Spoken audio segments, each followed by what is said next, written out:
I'm recording now, so it will take a few. My computer's slow. Here it goes. Bonjour à tous, ici Paul Ponceau pour un nouveau podcast d'Au-delà de l'illusion. Et aujourd'hui, j'ai le plaisir d'interviewer en anglais Jerry Marzinsky et Janine Flowron. Janine et Jerry se sont connus par le biais d'une expérience qu'a vécue Janine avec son fils. Et ce que va nous décrire Janine, c'est extrêmement tragique et en même temps extrêmement important parce que ça montre comment la médecine occidentale se trompe totalement sur la nature de la schizophrénie. Ça montre également que les entités qui sont derrière certaines formes de schizophrénie, même un grand nombre de cas, pour ne pas dire la majorité de cas de schizophrénie, sont des entités absolument démoniaques, ce sont des ennemis du genre humain. Et à l'heure actuelle, dans le milieu New Age notamment, mais aussi dans le milieu alternatif et même dans le milieu de la religion, beaucoup de personnes ont tendance à prendre à la légère ces entités. Or, le témoignage de Janine va nous montrer qu'il n'y a rien à prendre à la légère, que ce sont des entités démoniaques. Il faut dire les choses telles qu'elles sont. Ce sont des ennemis du genre humain. Et cette interview va aussi montrer le courage de Janine et la force de l'esprit humain, parce que Janine a vécu des épreuves absolument terribles et elle a réussi à les surmonter. Elle a réussi à se reconstruire. Et avec Janine, donc Jerry Marzinsky, que vous connaissez tous, c'est le spécialiste du phénomène des voix intrusives, autrement dit des entités. Et donc, voilà le thème de l'interview. Cette interview sera en anglais. Et après la présentation en anglais, je vais laisser la parole à Janine et Jerry. So, hello all of you. This is Paul Ponsor from Au-delà de l'illusion, Beyond the Illusion. And today, I have the pleasure of having Janine Flowron and Jerry Marzinsky. Now, Janine is going to tell us about her son's experience with the intrusive voice phenomenon. And what she's going to tell us is extremely tragic and also extremely important, because her testimony will say that Western medicine has got it totally wrong with schizophrenia. Also, Janine's testimony will show that the entities behind the majority of cases of schizophrenia are demons. They are enemies of the human race, and they are there to destroy. And that's what Janine will say will counterbalance what a lot of people in the New Age movement, but also in the religious movement, are saying, and that is, they're saying, well, they are entities, but they're not really nasty. Maybe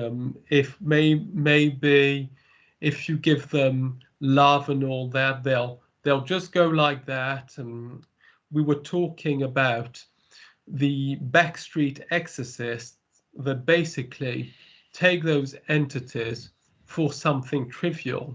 Well, they are not trivial. They are the enemies of the human race. And this is something that's very, very important. Also, Janine's testimony will show us the nature and the strength of the human spirit, because after what Janine went through, she managed, and she's managing to cope and to live a life and to just live. And after what she's been through, it just shows how strong the human spirit, the human soul is. Also, Jerry Marzinsky will also be on the show, as you've seen, and Jerry is really the specialist of the intrusive voice phenomenon, because he's really managed to define what the intrusive voice phenomenon is and how it affects us. And without further ado, Jerry, could you introduce Janine? Okay. Yeah, I want to kind of give a little bit of a introduction to the whole mess here. Bonjour à tous aussi. So we've all heard of stories of serial killers who've done horrible things, and when they were arrested, they told the judge, they told the jury, it was the voices told me to do that. And they listen to that and they go, what's the voices? You did that. And they're going, no, I didn't do that. The voices did that. And it does not compute. You know, they go, what are you talking about? Well, you're a nutter. We're going to disregard anything you say. Janine's story is one of where her son was taken over by these voices. And past a certain point, these people are not coming back. The voices have complete control of them, and they tell them to do horrible things. You never see them telling them to do good things. They tell them to do horrible things. Janine's story is also a story of the classic failure of the Western mental health system. It's a friggin' joke what the Psychiatric Mafia is doing, what Big Pharma is doing. The drugs that the Big Pharma is selling and making billions of dollars a year selling, just on antipsychotic drugs. I think it's $37 billion a year they're making on the sale of these toxic drugs that rot out your central nervous system, shrink your brain, and turn you into a zombie. They cure absolutely nothing. They're very expensive, and the side effects are a nightmare. They're awful. They can't, the people who are put on these drugs, virtually all of them eventually go off because the side effects are so crappy. If you look at Big Pharma, they're behind all of this. They fund 75% of the commercials you see on TV are Big Pharma commercials. The Psychiatric Mafia is insisting that only their meds can be used to treat schizophrenia. There's nothing else. That's a friggin' flagrant lie. There are systems out there now that will cure schizophrenia in most cases that are not really severe without these drugs. And I talk about them on my website.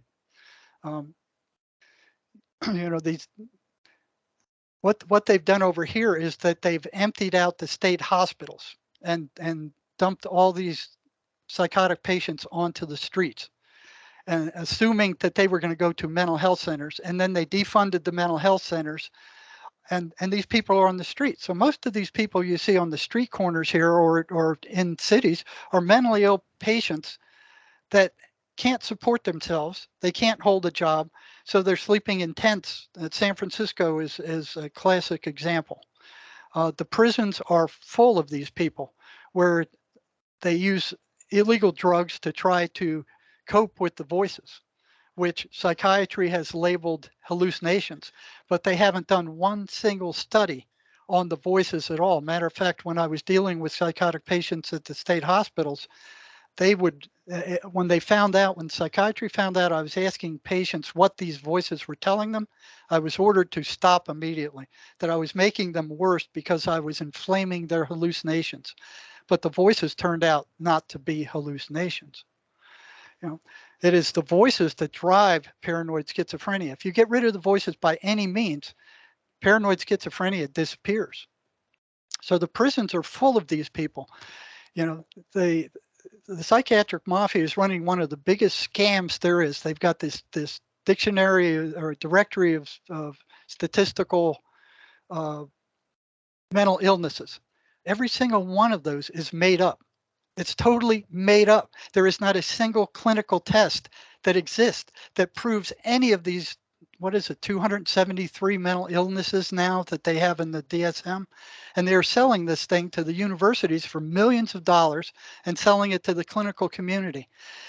Every single one of these it's a sliver of human behavior that they've chopped into pieces and turned into a malady, turned into a mental disorder. You know, the voices are energetic entities. They are not hallucinations. They run well-defined patterns. You know, a series of some 23 well-defined patterns. If they're running patterns, they are not hallucinations. Hallucinations don't run patterns. And the Psychiatric Mafia insists that they are hallucinations without any research into the matter at all. You know, the antipsychotics, I mean, these are energetic entities. So pouring antipsychotic drugs on top of them doesn't really affect them. What it does is it mucks up the brain, turns the patient into a zombie. It does not get rid of the voices. It may quiet them down some, but it does not get rid of them. The effect of antipsychotic drugs on these voices, which drive paranoid schizophrenia, is exactly the same of trying to pour antipsychotic drugs on a magnetic field in an attempt to get rid of that magnetic field.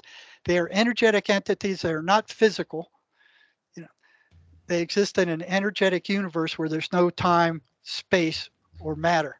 So they can follow these people anywhere. And the classic example of the failure of this entire crappy system dominated by the psychiatric mafia and big pharma, which are poisoning these people with these drugs, is Janine's story. Her son has been on these medications over and over and over again. The side effects were awful. The voices kept continuing, growing stronger. He wouldn't stay on those medications, and they eventually took him over. I've seen other patients in the prison system where I worked in the psych department where the voices have also taken them over. Once they get to a certain point, there's no coming back. There's nothing you can do about it. And the end result is Janine's story. So I'm going to turn you over to Janine. She's going to tell you her experience with the voices, with the struggle with her son and the medications and the psychiatric mafia and the hospitalizations and the whole ball of wax. I'll be chiming in from time to time. Go ahead, Janine, it's all yours. So my son Donovan was diagnosed with schizophrenia when he was 12. And that's a very young age to be diagnosed with schizophrenia. And the reason why he was diagnosed is because he got violent with my two younger sons. He tried to suffocate one of them, and he hit my youngest one over the head with a basketball, and he was videotaped by my then husband, who had a secret camera, who videotaped him doing this. And when I watched the video, I was in utter shock, and I decided to go ahead and make a move to have Donovan psychologically evaluated. And that landed him in the Pueblo State Hospital in that particular time frame. And a few months went by, and then we got to go visit him, and that's when the diagnosis of him was released about his schizophrenia. And there were periods of time when he was straitjacketed. He was given medication. He got violent with other people inside, the group of people. And then he started to get a little better. He was there for about a year and a half till he was about 15. Well, not quite 15. He was 13, 14, about 14 and a half. And what happened was during that period of time, he was medicated, heavily medicated. And during that period of time, they didn't really encourage us to go to the state hospital a lot. I did a lot of telephone conversations with the doctors, and so did my husband then. And what ended up happening was, we thought he was getting better. Then he was released and he came back. And then he was on the medication for about, till he was about 16. And I pulled him out of school and I started homeschooling him because he was not functioning in a group of people very well. And then he started getting sick, and he would say, "Mom, I can't, and he was literally a walking zombie. Donovan was a very energetic kid.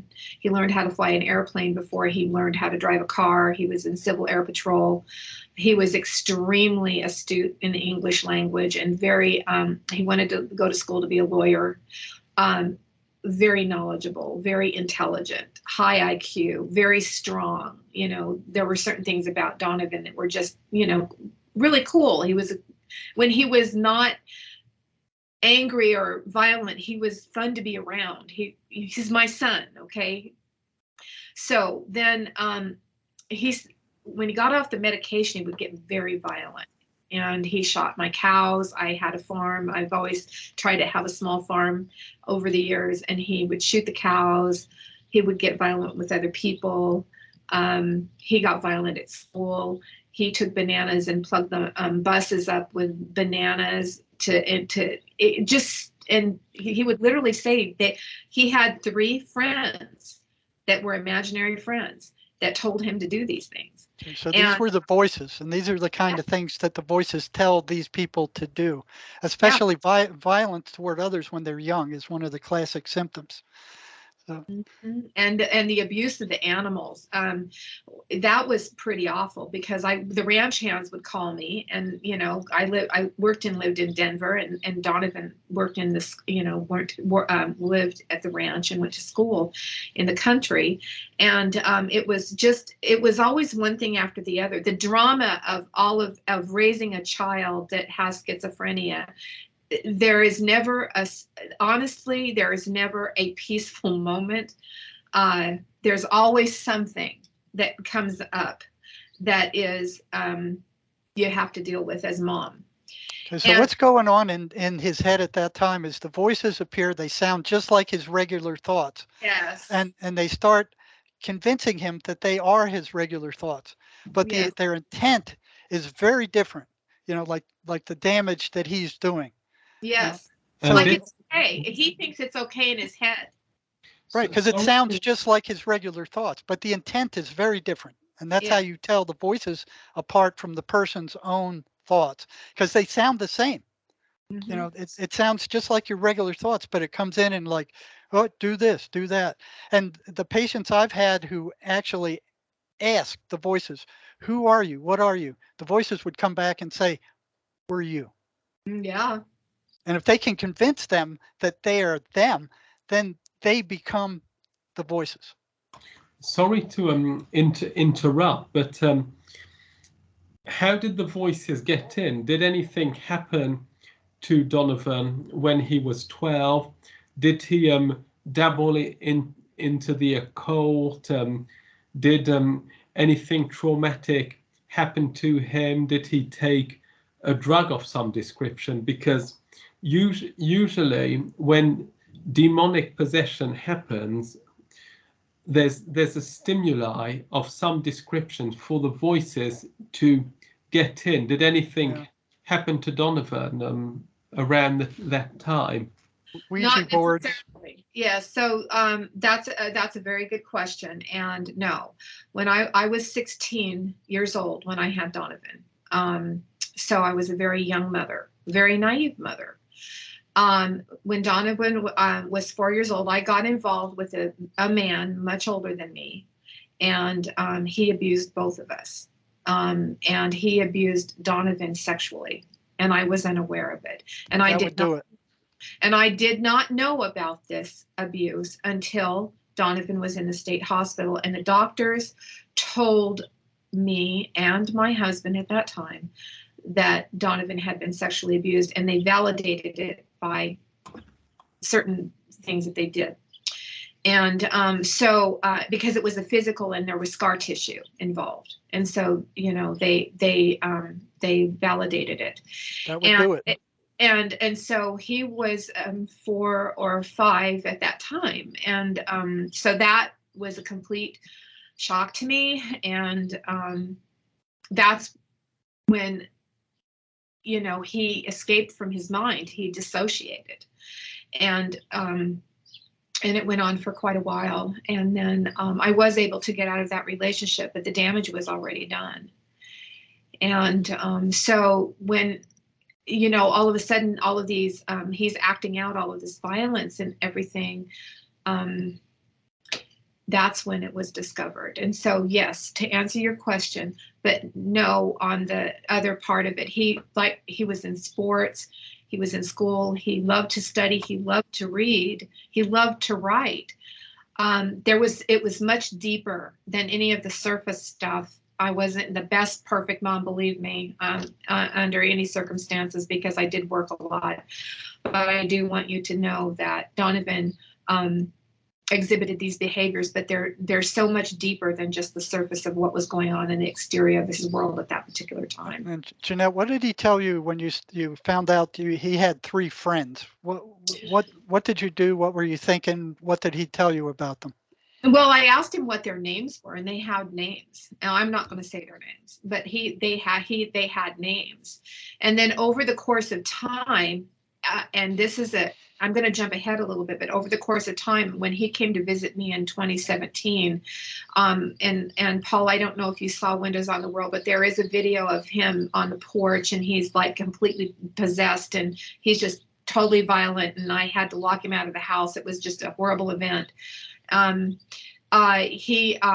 asked him that year what happened to those. And I've talked with Jerry about this. And what we think happened was the 3, they either left or one came back, or they formed one entity, because the one that was inside of him was so much more powerful and so much more stronger and so much more evil. These other ones seem to be playmates, and all kids have a certain amount of imagination, and as a parent we sort of ignore some of that stuff, but children up to a certain age do see in the spiritual realm more so than what we do as adults. And there's been scientific evidence that shows that. However, as Donovan got older and the violence got worse, and the medication, and we had to stay on top of it with going to doctors and everything. Yeah. The abuse was definitely a tragic event in his life that affected him. Hands down. That would do it. And he watched me be abused. And so not only did he see him, have to deal with what he dealt with, but he had to watch me be abused as well, which was not healthy for him at all. So when did you notice that he was hearing voices, and what effect did that have on you and him? Well, when he was young, I didn't really put too much onto it, because I was 16, 17, 18, 19 years old. Not really. I was trying to, just try to survive and be a mom. But later on, and especially after he was diagnosed, I knew there was something wrong that was deeper than, what could be. And I was grateful for the diagnosis, but I can't say I necessarily agreed with the medication, because I haven't really been pro medication for much of that. But when I was made aware that he had schizophrenia and I became to understand, I had to learn. It was let me put it to you this way. I got a crash course in what schizophrenia was, but not necessarily what it was. It was mostly what I was being told by the doctors from a pharmaceutical level, and why the medicines were so important, because I asked a lot of questions because I didn't know what it meant. But when you're living in it and you see it's the actions of the person with schizophrenia and everyday life that as a mom you witness, and not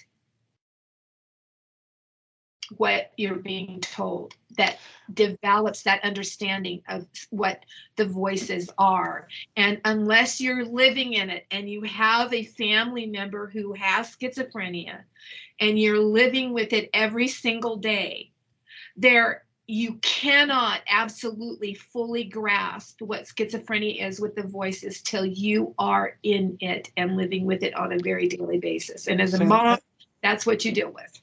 And that's another lie that the pharmaceutical industry and the psychiatric mafia have perpetuated on the population, that these voices are due to a chemical imbalance and that they are hallucinations. They have no proof for either one of them. Matter of fact, the chemical imbalance theory was developed by a pharmaceutical industry. They knew it was wrong at the time. They knew they didn't have any evidence for it, and they pushed it anyway to make money. So you've been told a lie that schizophrenia and the voices are due to a chemical imbalance in the brain. It's And been they didn't disproven. study They have no evidence for it whatsoever. It's I only to can add sell drugs. something to that. I was talking to this lady, and she was attacked by her sister, who was diagnosed as schizophrenic. And she said what shocked her the most was her sister, who was 5 feet tall, just jumped on her and put her on the floor. And she said it was as if it was somebody that was 100 kilos on her. Yes. There was a superhuman strength, and she just couldn't get up, and she was just praying not to be killed. They become supernaturally strong. I've seen that in the prison. They bounce around 2 big guards, one small, schizophrenic bounce around 2 big guards inside of the cell like they're popcorn. They just become supernaturally strong. I mean, it's not anywhere near normal. When they get enraged. And I've had some prisoners who didn't want to get rid of the voices because the voices would make them furious and they would get strong and nobody would mess with them. And, prison guards learn the hard way that they start, messing with a schizophrenic prisoner, they're in for trouble. They only do it once. Mm-hmm. Yeah, Donovan was extremely strong, and to this very day has an incredible amount of strength that is frightening, literally, because Donovan's 5'9", weighs anywhere between 160 to 180. I've seen him as much as 210. But even when he was in his worst with his meth use at 160 and lower, this kid, and he had extremely long arms. His arm reach was 4 inches on each arm, longer than because from the span of your arms is exactly how tall you are from the middle finger to the middle finger.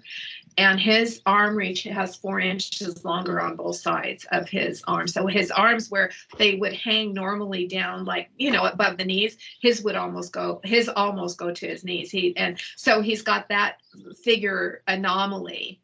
Janine, when did you first learn that he was hearing something or something else was controlling him? I started noticing, and we just talked about this recently. I started noticing him playing with his playmates when he was 4. And what did you see?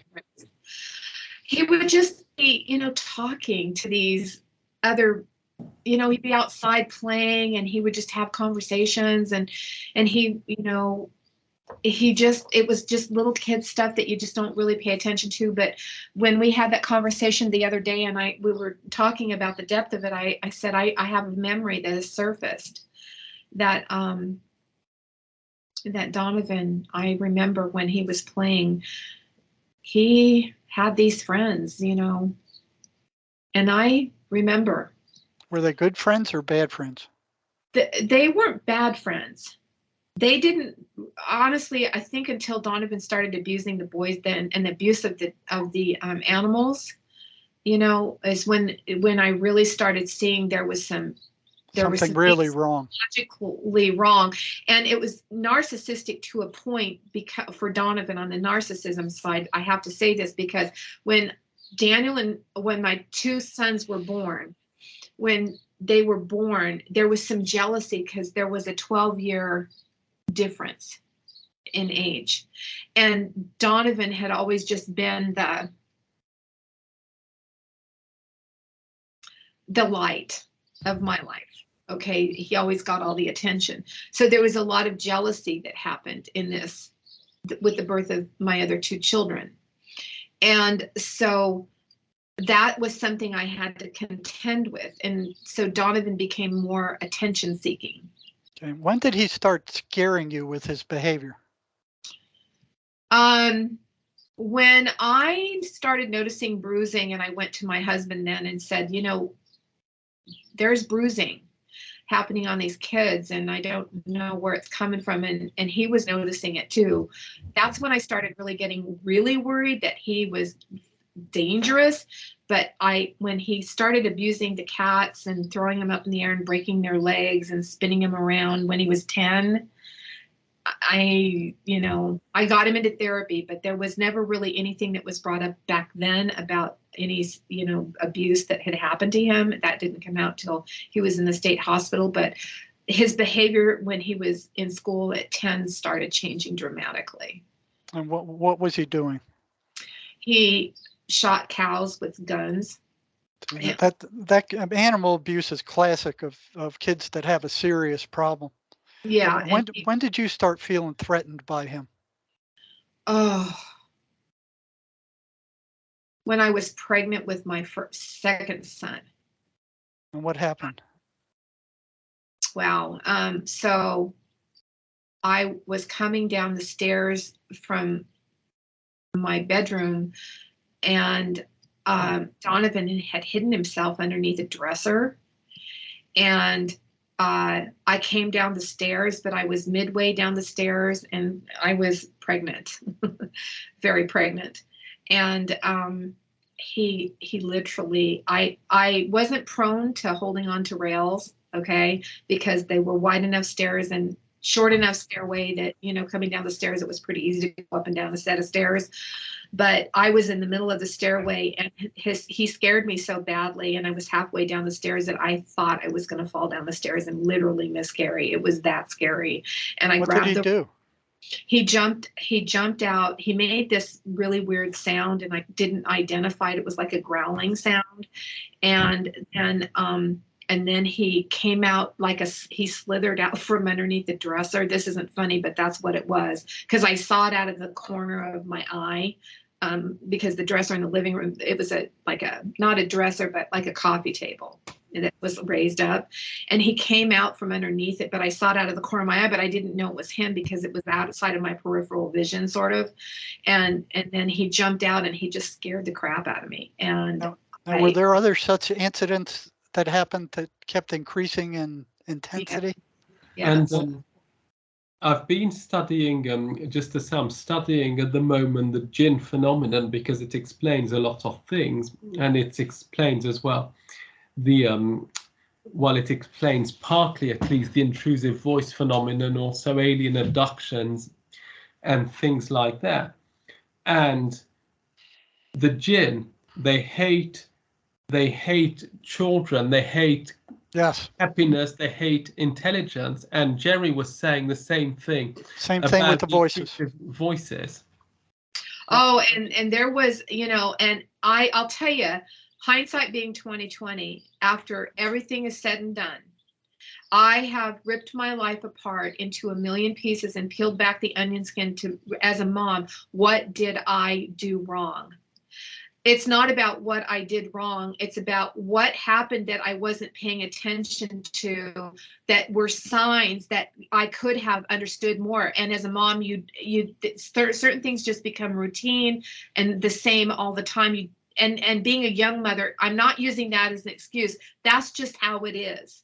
You don't think about these things. You just don't. And when the one thing I remember about that event with the stairs with me being pregnant was that ugly guttural voice that sounded like an animal, not like a bear, not like a bobcat, not like a cougar, but maybe a combination of it was just this guttural,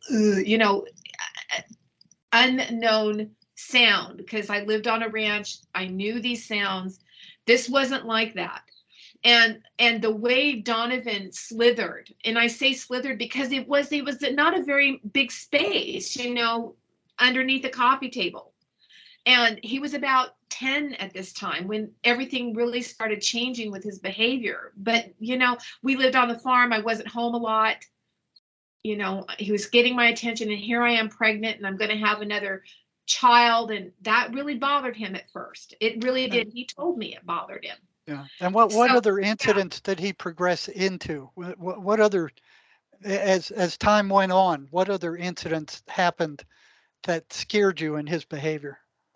Well, he started getting violent with me. He never, ever touched me, but he would throw his fist at me and he would put holes in the wall. I'd be standing and he would, and he started yelling. He started getting really angry.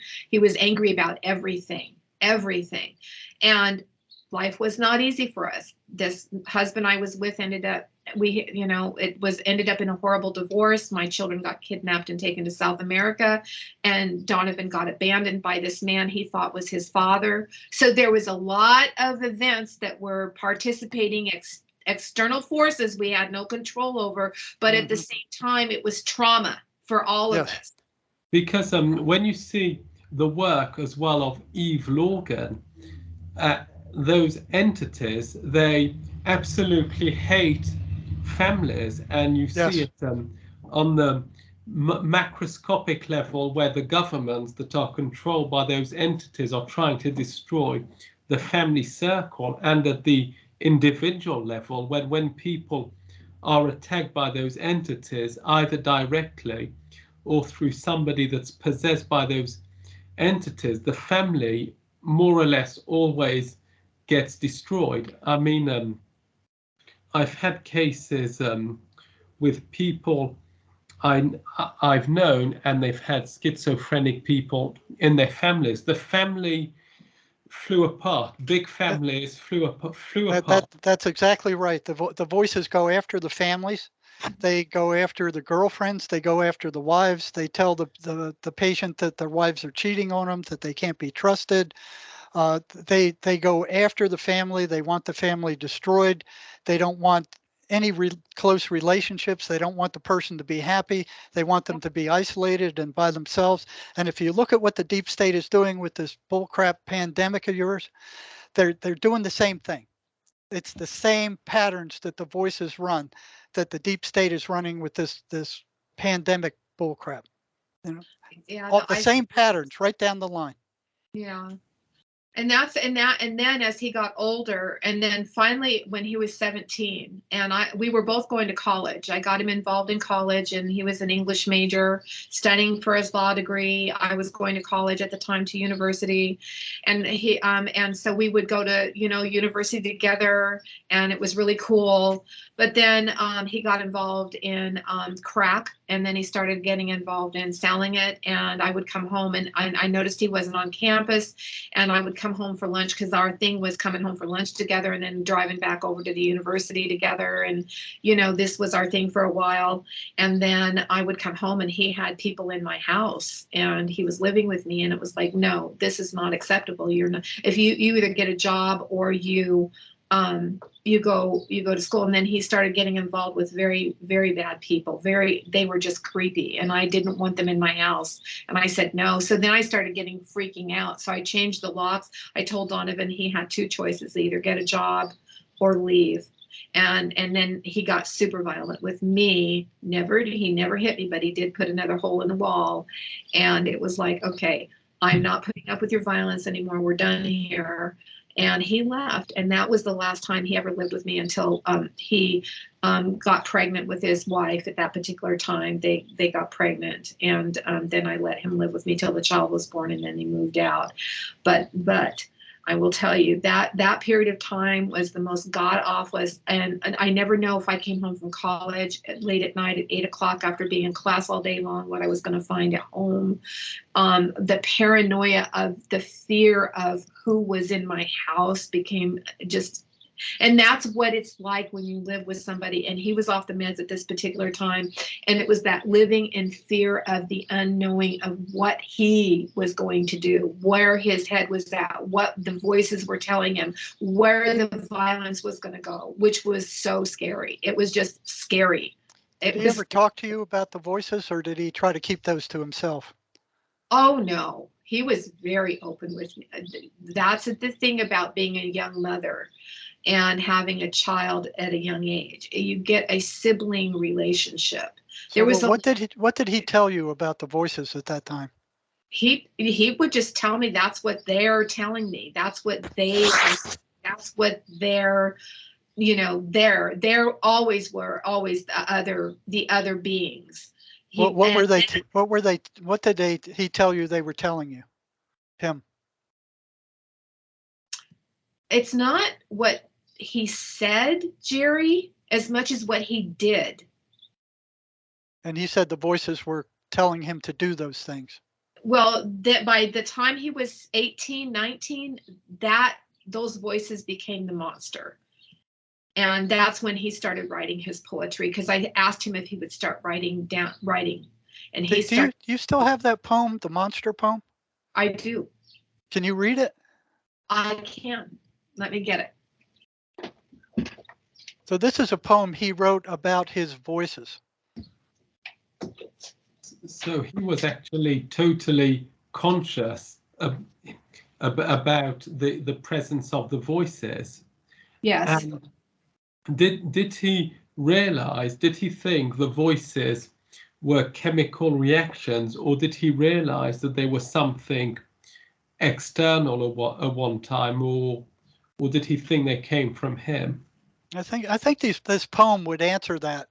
Yeah, that's a good question. I do want to talk about that, but yes, there is a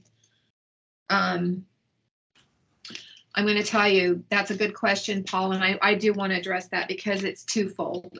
Again, it's actions over words, but it's about how he just kind of embraced the monster, because it became living on the streets, a survival instinct, and gave him power and scared people, and he thrived on that, if that answers your question. And I got to use, because Donovan's writing is very hard to read sometimes, so I got to use a magnifying glass. Okay, so let me see. This poem was written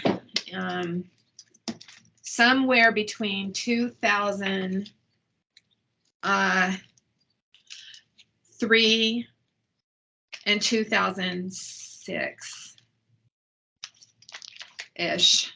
Okay. So it kind of gives you a snapshot of what was going on in his head at the time, yeah. His relationship with the monster, which were the voices. Yeah, and he was in jail at the time, and this would have put him at about 22, I think, or 3 years old at this time. I'd have to do the math. So this is called There Is a Monster. So this is what he wrote. There is a monster that lives in my head. This monster is real. It's not under my bed. My monster tells me things to do.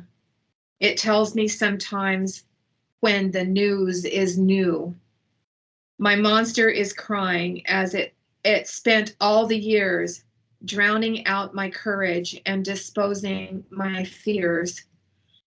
My monster is strong. That's what I like to think. My monster is coming when it's time to drink. My monster is ready. My monster is strong. What will I do when my monster is gone? My monster will never leave. That is his plan. It overwhelms me when I'm making a stand.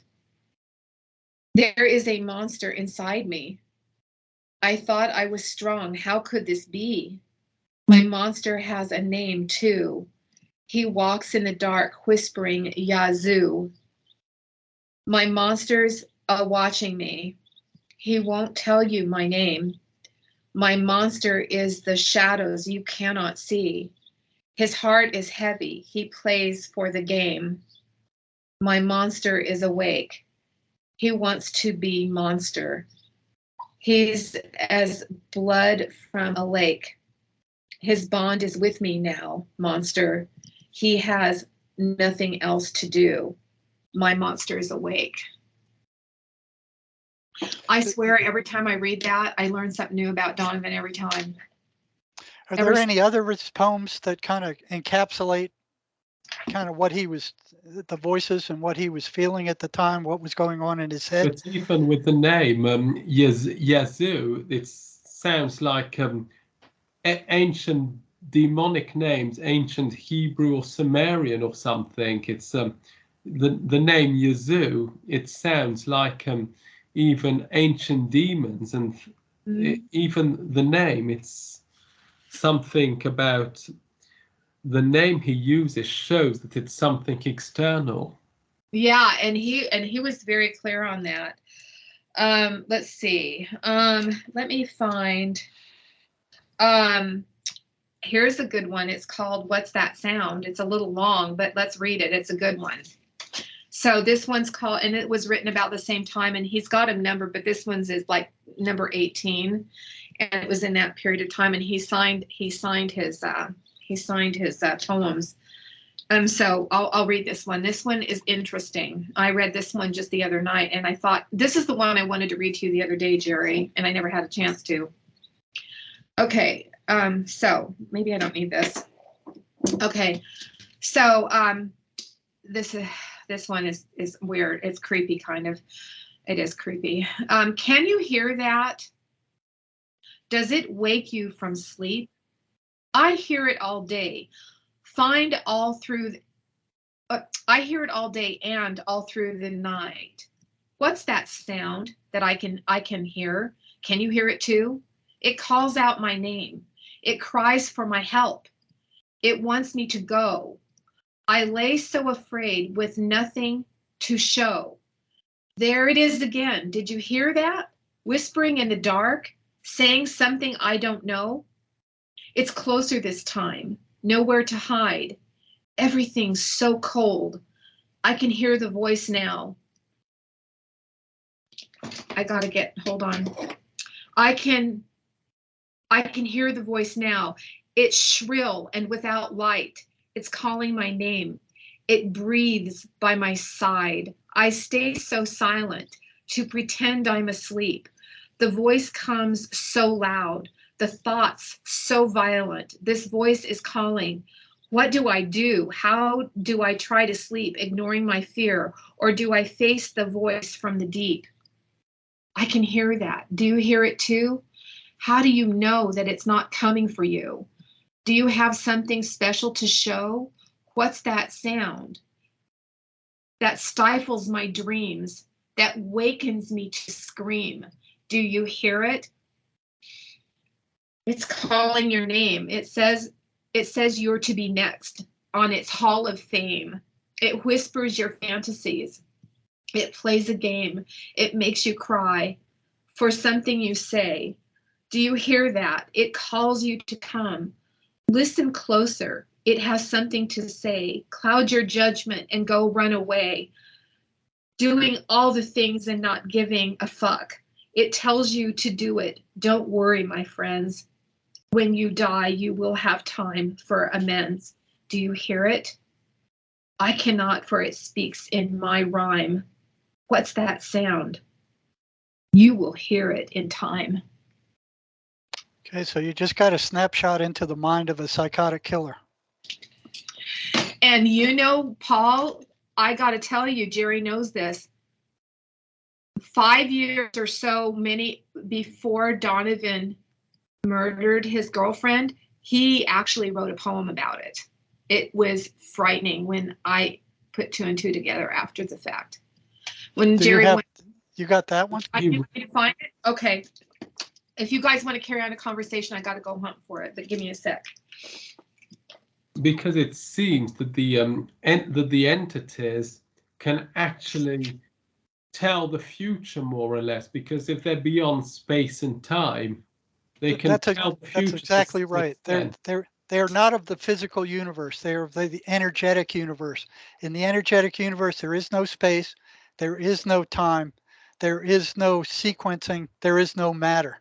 So it operates by totally different rules than the physical universe, you know, and thoughts are energetic, you know, and these entities are energetic.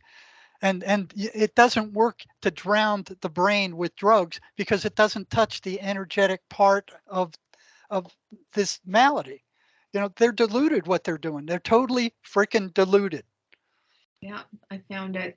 And what was that and I think sometimes, and Jerry understands me well enough to know this, and I have to be honest with you, which is why I wore the color yellow today, because I wanted to put a lot of positive energy into my solar plexus, because sometimes these things make me upset, because these are things that, again, when Donovan had schizophrenic, that I swept under the rug, and I had these poems, but you just don't know the impact until something so tragic as what Donovan did to his girlfriend comes up, and you have to deal with it. You either deal with it or you don't.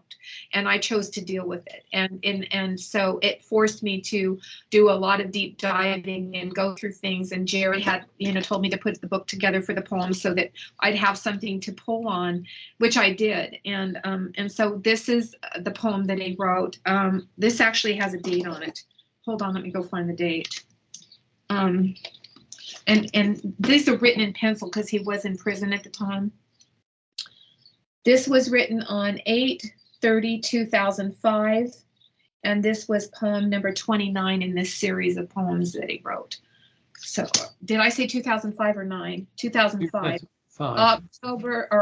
August 30th of 2005 was when this particular poem was written, and he murdered his girlfriend on April 24th, 25th-ish of 2020. So now he killed what, 2 or 3 other people prior to that? 4. So 4 plus his girlfriend, which he cut to pieces, is 5. Yes. And they still haven't found her body, right? No. And he had her body at the time that he came here. From the time that he murdered her in April of 2020, during when the pandemic was first happening, and it was very bad in Denver. They had just closed everything down and nobody knew how to function, as we all know, to June 5th, 6th, when he showed up at my house. He had possession of her body for 43 days at that particular time. Yeah. Oh, tragic. Yeah. And he killed 5 people in 2020, or was it? No, the first time he went to prison, he actually got in a gunfight and shot people over drugs and guns, selling guns and drugs in Denver.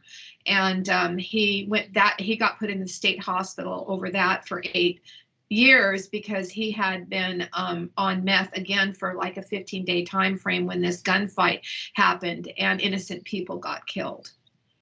And so then when he was able to testify and find other witnesses, he served another 7-8 years and off and on. And then there were other charges, but he actually got off for a 15-year term after murdering 4 people. He got lost in the system bad. I am not kidding you. There's so much I could talk about the system when it comes to my son. He should have never been ever let out of prison in the first place. But that's our system. It's such a failure. It's a failure. Total failure. It's a total failure. And Donovan was one of those people that just, even with all of the evidence that he had, there should have still been some mental health or something that could have happened. But they just put him on the streets with 2 weeks of meds, and off he went to gallop off on to do more evil in the world, if you will. And that's what they do. When I was working in the ER for several major hospitals here, they'll put them in, they'll hospitalize them for a week or until their insurance runs out.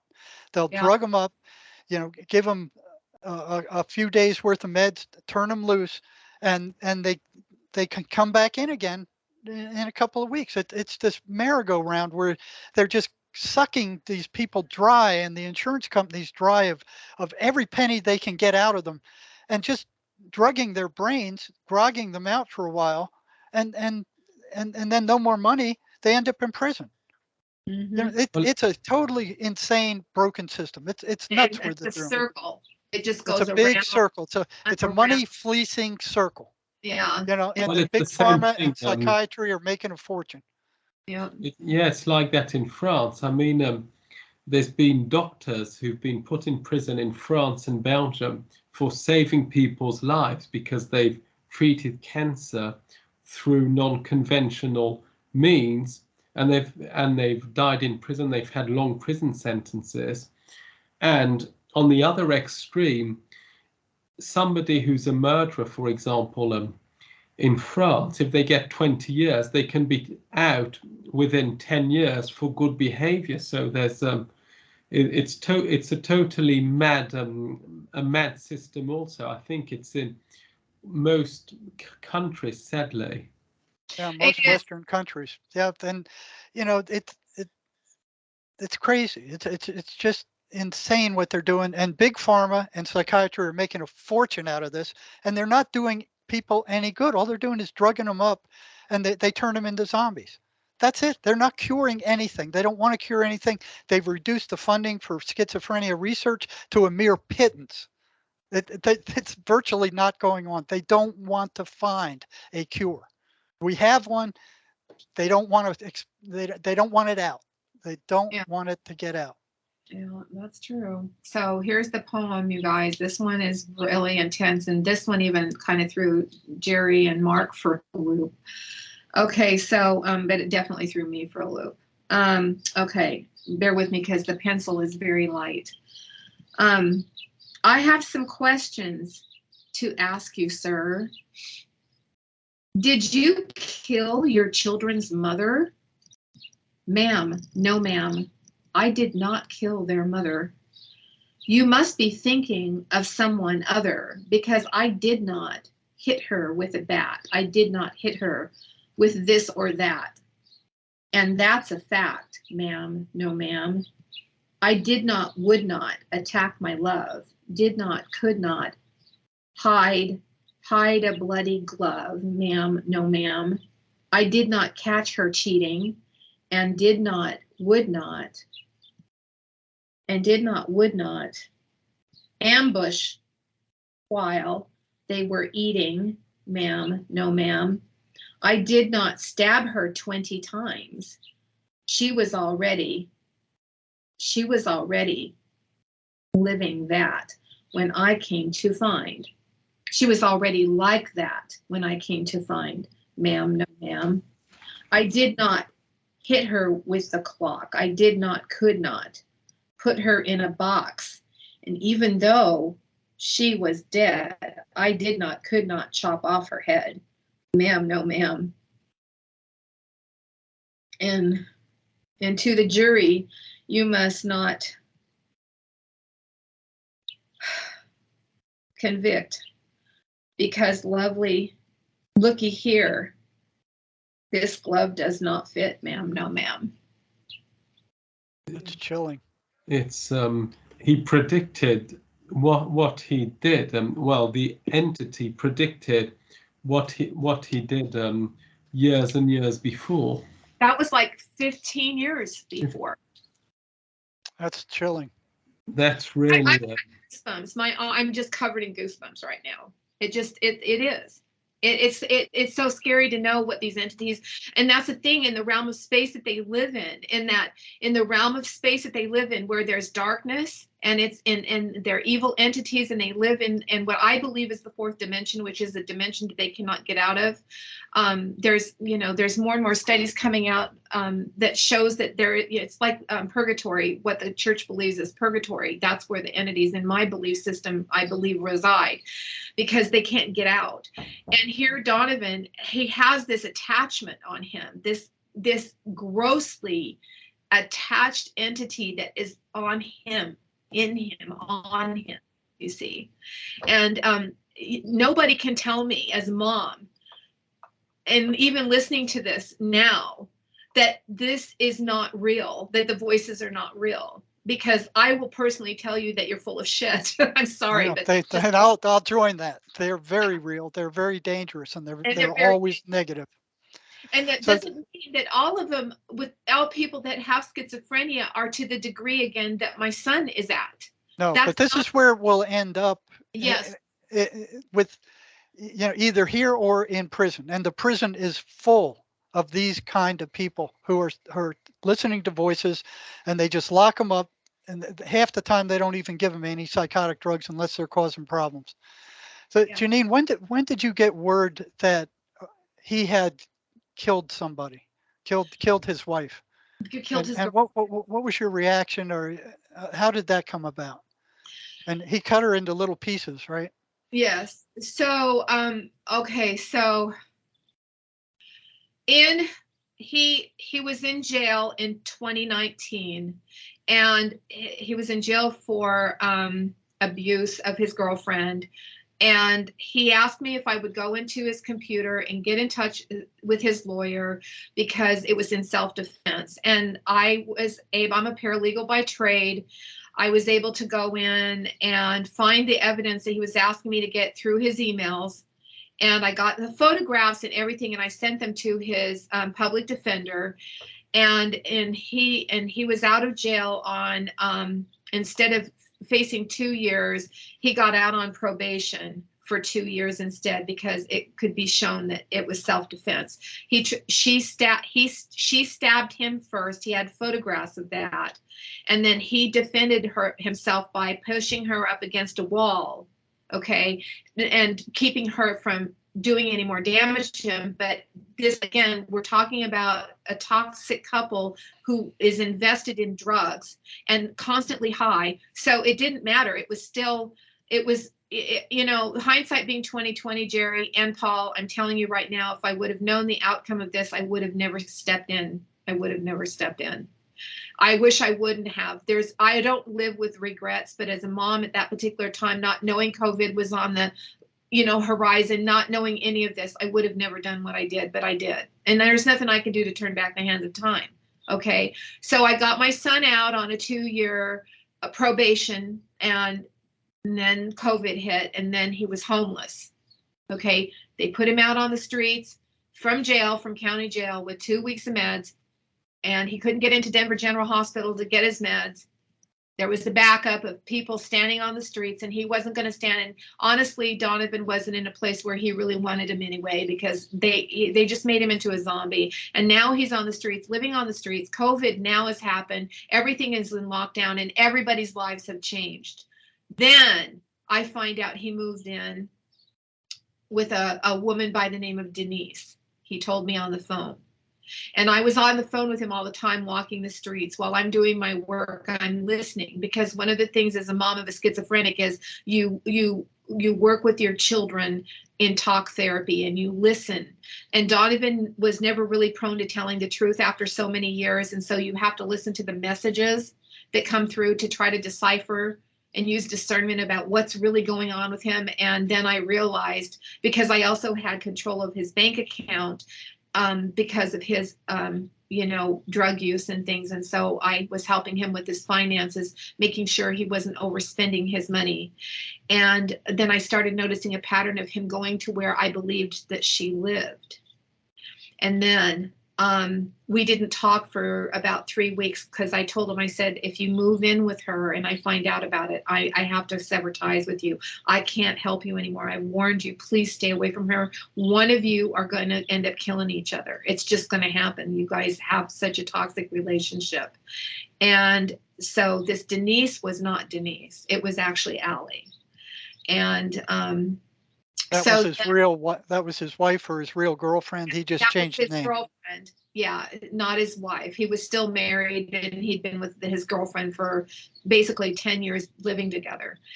And off and on, I should say. They didn't really have much of, it was a drug-induced relationship, and a very toxic one at that. So she had him move in with her in her apartment, and then on the 26th, his birthday happened. His birthday is April 24th, and he didn't pick up the phone when I called him, and I knew he was with her. And then I went to bed that night. It was about 8 o'clock at night, and I had this intense, and this is what happens as a mom. There's certain psychic things that happen as a mom when we all have that intuition. I was told, you know, this intuition was telling me, please go call the police. There's something wrong. So I called the Arvada Police Department on the 24th of April at about 8 o'clock at night. And I said, there's something wrong. I need you guys to do a wellness check on, you know, Allie, there's something wrong. I felt it. I knew it. I can't explain to you what it was, but it was on his birthday. And then I went back to bed. I followed my intuition. I made the phone call. And the next morning on the 25th, when I woke up, I got a voicemail back from the Arvada Police Department. It said, well, we went to the address that you changed. And keep in mind, she had just been arrested in January. And so they had her new address, but they didn't go. And I told them, the police, I said, this may not be the right address because I don't have her new address. But you do. She was arrested. This is when she was arrested. Please go to the second apartment if you don't find her at the address that I'm giving you. But they never did that. Now, I firmly believe that she was murdered on his birthday. I believe Donovan murdered her on his birthday. And when I got the phone call back on the 25th, and this is hindsight. Now, this wasn't at the time. But on the 25th, when I got the message back, the Arvada Police Department basically said, hey, we went to this address, and if you're just probably worried, they probably are just hunkering down, it's COVID. I wouldn't put too much value in it. Don't worry about it. They'll probably be okay. But you don't understand. I'm in my head, I'm going, no, this is not okay. And then on the 26th, I was going hiking with a girlfriend, and I got a phone call from Donovan. And this was not unusual for him to interrupt my hiking. He just does this, you know, he can be annoying that way. And he called me on the morning of the 25th at 5 o'clock in the morning. And he said, hey, Mom, I'm just checking in with you. But there was something different in his voice. Allie wasn't in the background calling me names. That was the first thing I noticed. She wasn't saying, what are you doing, calling your mom, you know, because that's what she did. And there was no Allie. And then the second warning red flag for me was, I said, well, I don't hear Allie in the background. He said, oh, she's with a boyfriend and she left her phone with me. She trusts me now and we're good. Everything is good. But there was a certain amount of peace in Donovan's voice that triggered a big guttural red flag for me. And I said, listen, I'm going hiking. I need you to not call me. I don't want to talk to you. I'm going hiking. Leave me alone. I'll call you when I get home later. But no phone call happened on the 26th. On the morning of the 27th is when Donovan, he had called me twice. And then later on about 10:30, he said, Mom, I need to talk to you. I need to know I can trust you. I've done something really bad. And I need to talk to you, but I need to know that you're not going to tell anybody about it. And I said, well, Donovan, you know, and this is me, this is Mom, this is how I talked with him. Donovan, there isn't possibly anything that you could do that's so bad that we can't work through it. That's what I do with Donovan. There isn't possibly anything. And then as the longer that phone call went on before he admitted to me that he had stabbed her 15 times and what he was about ready to do to her, I had to mute myself. Because by now I'm shaking so badly. I'm losing my breath. I'm sitting at my dining room table and I wanted to record the call, but I knew that if I went into that recording phase, Donovan would hear it and he would know I'm recording and he would hang the phone up. I was faced with a dilemma that I could not even begin to tell you what I was faced with at that very moment. And then throughout the day, there were phone calls, and then he told me more about what he was getting ready to do to her body. And then he told me she was swollen, she was expanding on the bed, and she had gotten 3 times the size of what she was, and she was in a fetal position. And I said, please, Donovan, I'm begging you, please, I'm begging you, please call the police. Don't touch her. Just call the police. If it was self-defense, you can get some help. Please just don't do anything more. I'm begging you. But I was not saying it in this calm voice. I'm describing it to you right now. I was screaming, Donovan, you know, please, I'm begging you. Don't touch her. Just leave her alone. Don't do anything. And then that's when on the phone, he carried her into the bathroom, into the tub. And then he said, I gotta go. She's asking me to bathe her. And then the voices started coming out.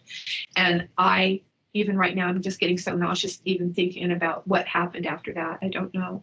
But what I do know is that time passed, and how I found out what had happened was because of the news reports. And I had gotten a phone call because I had to retain a lawyer in Colorado to keep the media at bay on a situation, because I have other work that I do, and my lawyers that I work with currently helped me through that, and that's how I found out. He called me and said, have you seen the news reports? And I said no, and he said, well, you better get online and you better read it fast, and then you call me back. And I did, and that's how I found out that there was decomp that was found in the refrigerator, there was decomp that was found in the freezer. There was a dead snake and dead rats and a dead dog. there was blood spatter that had been covered up with paint, and they pulled up the floorboards and had found blood, and it just got worse and worse. And I read that and I collapsed. I was standing right where I'm at right now, and when I read those reports, I literally collapsed right here on the floor. And I don't know how long I was on the floor, but I just know that when I read that, I knew there was no going back. And the 27th was the last time I ever spoke to my son. To this day, I have not spoken to him other than when he was in court, when he pled guilty and was sentenced to life in prison without parole. So that's basically the gist of the story. And then I did have a chance to talk with the investigator, which he has said to me, when I'm ready, they'll fly me to Denver and they'll go over the whole entire case and show me everything about their investigation and what they found and the heinousness of the crime. And I said, well, when I'm ready, and I appreciate that. And I will do that. I'm just not ready yet. But, and he told me, a little bit about what was going on and what they had discovered in that apartment. And yeah. And you want to hear the irony of this, you guys? Here's the irony of the story. And I still sometimes wonder, reality. It's about reality, right? This apartment that Donovan was living in with his girlfriend at that time was an apartment he did apartment maintenance in. And he knew the play of that whole entire complex because he was an apartment maintenance manager, apartment maintenance caretaker, facilitator at this exact apartment complex that he performed this murder in. Now, Janine, you said at one time he came back and you felt he was going to try to kill you. Yeah, he drove can you tell us about that? Was that before or after this happened? No, so in June when the eviction notice came out, because I did call the apartment manager. This is what on June 6th at about 8 o'clock in the morning, I got a phone call from Donovan, and I didn't answer the phone because my lawyer said, do not talk to him. So I didn't. And let me tell you, that was not easy because I'm a mom. I want to know what's going on, but I knew I can't. I just knew I can't. I knew whatever he had done was very evil and very wrong and very, very, very bad. And so he called me and then he texted me and he said, I need to talk to you. Please call me back. Well, I have a fenced in 2-acre plot of land and I have dogs. And he had pulled in my front gate and had backed in with his vehicle because I could see out of my bedroom window where he was at, but I didn't know it was him. I only knew it was him because of his voice, because he had hidden himself between the gate and the side of the fence, and he had something hanging. He had something hanging from the side of his arm. His arm was down, and he had the hatchback of his SUV that was up, but it was planted flat back. The front of his vehicle was pointed towards the street, and the back of his truck was up against the fence, and the hatchback was up. Now, my dogs they smelled, they knew they wouldn't let him in, and he knew the names of the dogs, and I heard his voice, and I immediately called 911, and I'm running through the house, tippy-toeing, locking my doors, my front door, locking everything, because if he gets through that gate, I knew I'm a goner. I don't know what. I can't explain to you how I knew. I just knew if that kid gets through that gate, I'm dead. That's the only thing I knew. And that's what I knew. So I called the sheriff because the police aren't out here. I called the sheriff, and the sheriff, by the time the sheriff got here, Donovan had already pulled out. It took him about 15 minutes to get here. And they could not find his vehicle. I called my roommate. I told her what was going on, and she saw his pickup truck. She calls the police, and there was this frenzy of vehicles looking for him. And I'm on a border of 2 counties. So if he crossed over county line, there would have been nothing that this particular county could have done. They would have had to call the other county in. So I don't know if he was bebopping back and forth in counties, I don't know, but throughout the day. Then he ended up in Globe, Arizona, and then 2 days later, the detectives are here. They got arrested. Were able through my roommate to help get him arrested, because by now I'm a complete basket case. I'm not speaking full sentences. I'm a complete wreck. I'm just dealing with trying to just breathe and function and walk from one room to the other without collapsing like a piece of spaghetti over this. And so what ended up happening was, when all of that went down, what can I say? He did not physically attack me, but there was something in his hand. I don't know what that was, but I know that if I would have went out there, in his mind, this is what I think, but I can't be sure. I think Donovan was wanting me to come out and embrace him and say, "Oh, I'm so glad to see you." That ain't happening. I couldn't, because I don't know what has happened, but for him to drive in 13 hours from Denver to Tucson, Arizona, he was going super fast. Okay. He got here and what I found out when he was here, when I called the apartment complex, now keep in mind, while he was out there, okay, I'm on the phone. Do not ask me where this energy came from. Do not ask me how I knew what to do. I don't know, but what I do know is I got in his bank account. I saw he had gotten some cash when he left Denver, and I started tracing where he had been buying cigarettes from, and then I clicked on that gas station and I saw it, and then I saw that apartment complex, and I knew instantly that's where he was living, because he had bought cigarettes there before, and I put 2 and 2 together that that's the apartment building he used to manage. I immediately called on the sign above. I called the phone number and I asked for the manager. He answered the phone and I said, "I need a wellness check on, do you have a tenant that lives there by the name of Alicia Banks Newton?" That's her name. It's public. I'm not telling you anything that isn't being said. He said, "I can't give you that information." I said, "Is she in her 30s and was she born in November?" Okay. He said, "We do have somebody that does have that, And I said, "Listen to me. I believe she's been murdered. Please tell me what I need to do to get a wellness check." He said, "Oh, ma'am, I cannot do that if that's the case." He said, "They just posted an eviction notice, and we walked through the property and we noticed today that the eviction notice had been ripped off the front door." So what happened was, obviously Donovan had not paid rent, or nobody had paid rent for 3 months. Okay, that's basically what it meant. And so the eviction notice was posted off. The management knew that. He said, "I need you to call the police, and they have to be the ones that have to go in. If you tell me," I said, "which police department do I call?" And he said, "You can either call Jefferson County Police Department or Arvada." I called the Arvada Police Department because it was closer. So the Arvada Police Department was there within 10 minutes. This is while Donovan is out there. This happened while he was out there. I made this phone call. The police came in. I texted my lawyer, and I'm waiting for the police, the sheriff, to get here.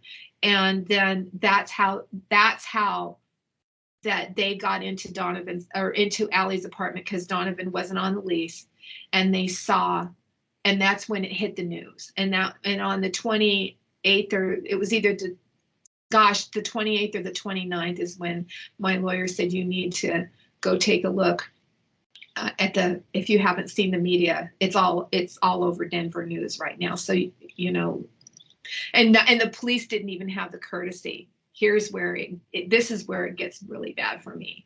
The police didn't even have the courtesy to call me and say to me, "Janine, we're so sorry. Janine, we should have listened to you, Janine." It happened after the fact when they're sitting in my living room. But at that moment, when I said, "Please do the wellness check on the 24th, they would have at least had a body, or she would have been alive. What do you do when the system fails you like that? So it was a dysfunction at every level of the system.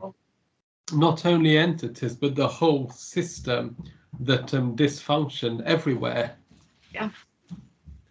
It was the most awfulest thing I've ever experienced. And I cannot even begin to tell you what it's like when you know your son is mentally ill and you know he's been on meth. I didn't know for how many days. I knew he was on and off of it, but I didn't know to the extent till after the investigation was done. And, you know, the Detective Bruner, you know, let me know about it. But I will tell you this.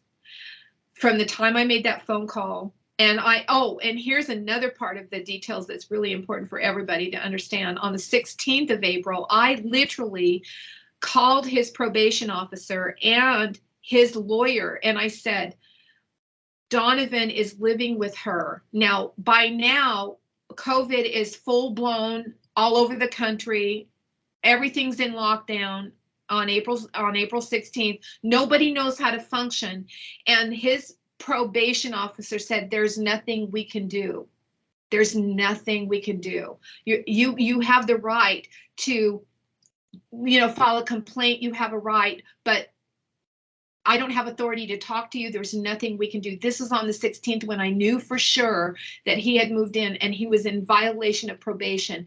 And when I called his lawyer, and so the 24th happened, the 25th happened, the 26th and 27th happened, and I had my lawyer involved. My lawyer called their lawyer, Donovan's lawyer, and said, there is something that's happened that I believe that my client is telling the truth. You need to hear her story. I spoke with the public defender supervisor and the lawyer, and they said that they were going to do a wellness check, and they never went and did a wellness check on the 26th or the 27th when I found out, when Donovan told me he stabbed his girlfriend 15 times. They did not believe me. They did not believe me. So they dropped the ball. His own lawyer. And everybody had ample time. I don't care whether, let's say, for example, you guys, let's say, for example, that there would have been something that it would have been a total farce. And yeah, there's a lot of people who went through a lot of stuff in 2020. I would never wish what happened to me on anybody, but everybody has their story. This one is worse, but it's not even worse in comparison to a lot of people dying. It's relative to everybody's individual life. I can't say that my situation is any worse than anybody else's with what happened in 2020. I will stand here and say that and stand firmly on that. And yet, at the same time, nobody in this world knew how to function, but there was no reason for them not, because the laws were being broken. What did COVID give the right for the laws? It's okay to break the laws and not do anything about it? And had I been a crazy woman, had I been somebody who did not understand the psychological impact of my son's schizophrenia and what he is capable of doing, I was not going to be one of those moms that are like going to call the police just for attention.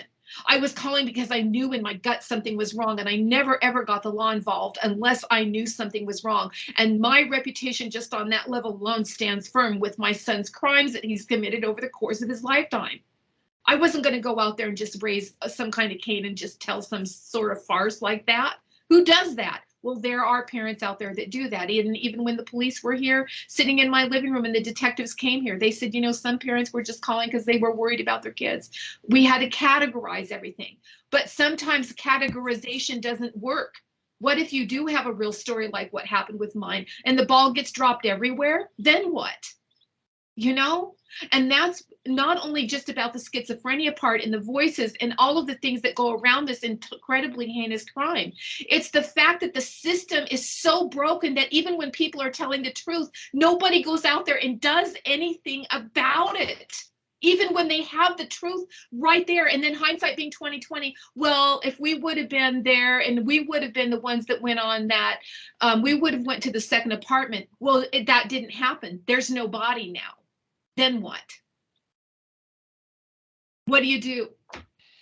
And I will fight for that. I will fight for the right of knowing that you know what had happened with Donovan and the voices and all of that. Schizophrenia is very real. The voices are very real, and bad things when the voices come. And in a stressful situation, when you're being impacted and you're being isolated, and he's already used to being isolated with these voices for being in jail.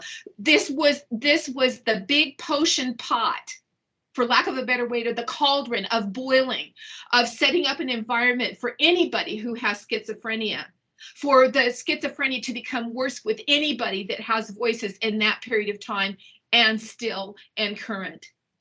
And my love for all of these people and my compassion for anyone who has schizophrenia, I'm so sorry that you're going through this. I'm really sorry, because this isn't fair to people who even don't have schizophrenia. But can you imagine having voices that are external and in a world that is so chaotic right now? And all these people that need so much love and so much help and so much compassion, and there's nothing there except a pill, and the pill isn't doing anything for them? Can you imagine what these people are going through? And that's why I love Jerry so much, because Jerry's voice is so strong. Jerry's voice is so real, and he's so out there. And I am so honored, Jerry, to work with you. I'm so honored to be here with you. I'm so honored to be able to be a mom and a voice and a family member of anybody who is going through this. And Paul, I really am so grateful to be on your show. And I'm so grateful to be here to be able to express this, because if there's anything I can tell any of you, you're not alone. Because basically nobody talks about that, and that's before we'll end on a positive note. But before that, I'd like to say that the entity phenomenon is real, and what's sickening, it's the scientific and medical community that totally negates it, basically. And even the legal community. And even the legal community. Of course, they don't, they totally negate it. But what's also wrong is the alternative community, the New Age movement and the religious movements. When you talk about entities, well, it's nothing. You just do a little prayer and the entity goes. They're nothing. They're not very strong, and all that. Well, it's not like that. Entities are present. Mm-hmm. They're extremely strong, and they destroy, as your son's story shows. They destroy, and the most important thing, and the first thing to do, is to be informed about it, to inform medical professionals, law professionals, priests, even the spiritual, the alternative community, about the reality of those entities. And that's why Jerry's work and your work, the way you talk about your experience without without any fear, that's the most important, because people have to have that information to do something about it. Yes.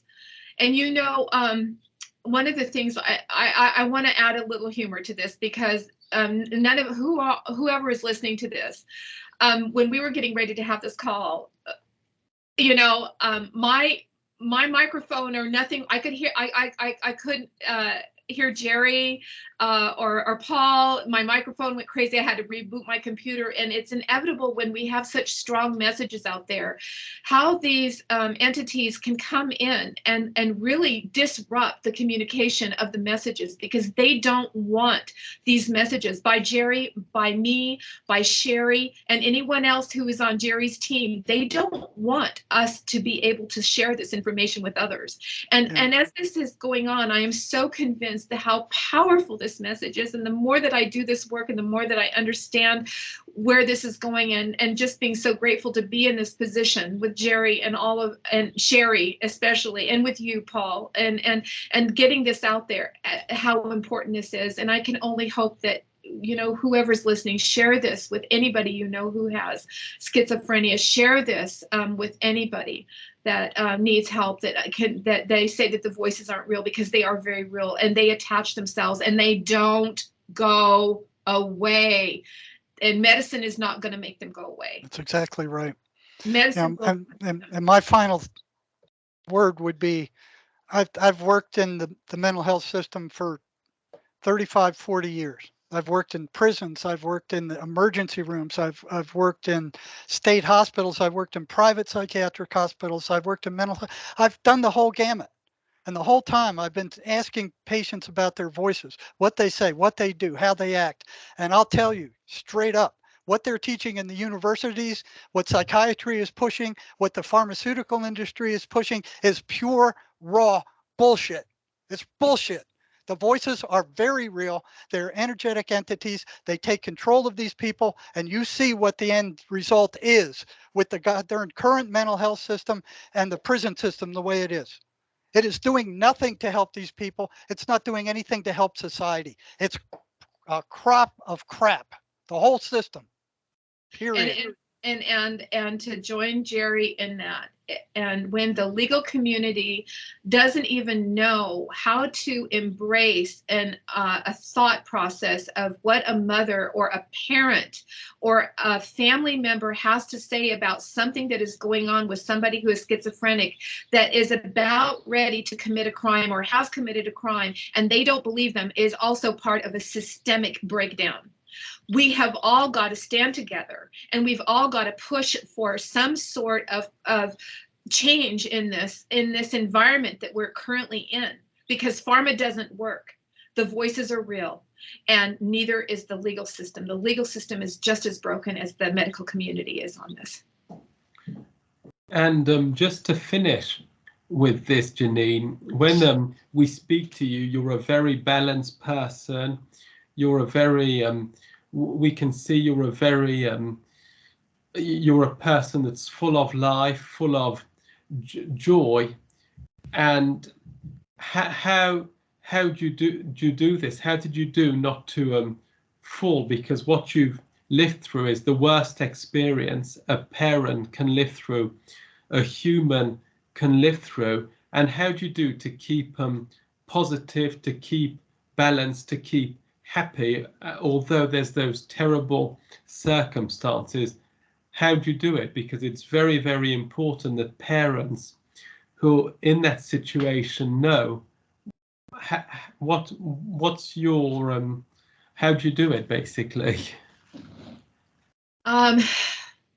Day by day, collapse after collapse, emotion after motion, stomping my feet and screaming to God, asking why, traveling and letting my imagination run off to the depths of the ugliness of the blood, of witnessing in my mind what Donovan had done to, even though I wasn't present. But when your kid tells you something that he's about ready to do, and then you find out that he really did it, and then your brain just goes to these ugly, ugly places, and you go to the depths of the darkness of the dregs of the sewer, to the bottom of the sewer, to the level of the depths of the darkness that you could ever possibly go, if you can allow your mind to do that without losing it. And I could do that. I could do that because I lived with Donovan's schizophrenia for years. You have to tear down every ounce of blame that you can possibly do yourself. And you have to continuously find out what the real reason is behind all of this happening. And only then, if you are willing to go to the darkness and travel on that pathway and go to the depths of the dregs and fully understand the feelings and process through all of the feelings and all of the emotions that we have as parents, as loved ones of somebody who does these kinds of things, and you get through this. And then the answer finally comes. And for me, it came about 18 months later. And this was even after I even got in touch with Jerry. I realized that in order, and I already do a lot of work with people, I realized that the work I have in store for me is even greater than what I ever imagined. And I had to go through this to be able to help the people who have been traumatized by this whole event, and even worse, and be a voice for them to let them know they are not alone. And there isn't anything possibly even worse than what they could go through. And it could be even worse, but it's all relative to their situation. But I can be that person and that voice. And day by day, when I came to that understanding that this happened to me because I could be that person, and I said yes to the universe, I said yes to God. If this is where you want me, I accept the work that you're going to hand down to me. I accept it. I will walk with you, guide me, lead me, take me to those places, whatever it is, but get me through this sadness and this grief. Then I got pneumonia. I got through the grief, and day by day, I got better. And I had people all over the country. I had shamans. I had healers working on me with, you know, machines and just helping me with my grief day by day, because there was a point in time where I was so sick. I was going to die. I just knew I was going to die. I was so sick I was sick with the flu. I got double lung pneumonia. And it wasn't COVID related, but I got really sick, and I had my animals and my dogs and my chicken, and I could get some air, and the sun would come in, and I would breathe, and I just took each day, little tiny, I'm talking little bitty baby steps, tiny baby steps, until I could take a giant leap. And I was able to get through it. But the one thing for anybody who goes through this kind of trauma, and it doesn't matter even whether it's this kind of trauma or not, feel it, let it come through you, and it's temporary, and temporary is sometimes even harder than long-term.